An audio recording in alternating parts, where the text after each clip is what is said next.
Let's talk about the neurology of creativity. Sure. Well, the frontal lobe is the crowning achievement of the human being. Right. It's 40% of your entire brain. It's the symphony leader, it's the CEO, it's the creative center, it's the boss. When you're living primarily unconsciously, the rest of the brain is active and the frontal lobe is dialed way down. The moment you ask a question or you get a creative idea, the moment you speculate possibility, the moment you ask what if, the frontal lobe, the seat of our attention, our intention, our creative center, where we speculate, where we restrain emotional reactions, where we control behaviors, where we have focused concentrations, where we demonstrate free will. The moment that center turns on, like a great symphony leader, it has connections to all other parts of the brain. And when you ask that question, the frontal lobe resources different neurological networks that's stored in your brain from things you've learned and experienced and seamlessly pieces them together to create a new level of mind. And when that happens perfectly in tandem, and those neurons string together, you get an image or a picture in your head. That internal representation is called intention. Now you're locking on to something.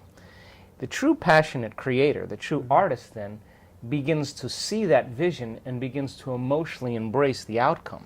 The moment they begin to emotionally embrace the outcome, their brain and body are living in the future, in the present moment, and when they're transfixing their idea on it, they begin to lay down new neurological networks to reflect that vision.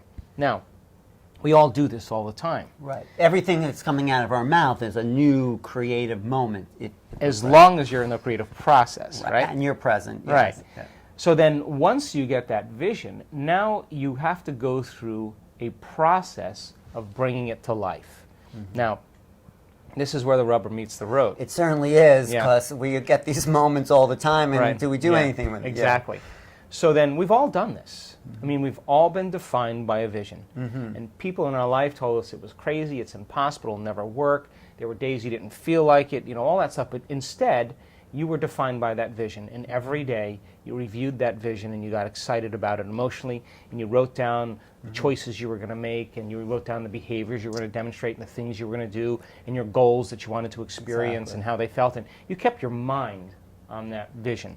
Exactly. And then you sat down and you wrote down, okay, what are the choices I'm not going to make today?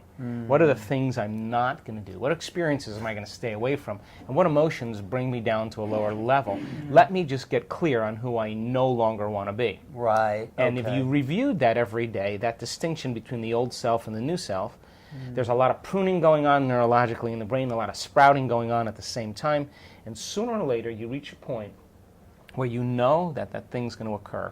The moment you know it's going to occur, you relax. And now you're no longer trying to control or force the outcome. That's a big moment, though. That's we've all had it. We've all had it. But when you know, because it takes so much energy to work for that, and you know, we're still in processes, many things we want to create.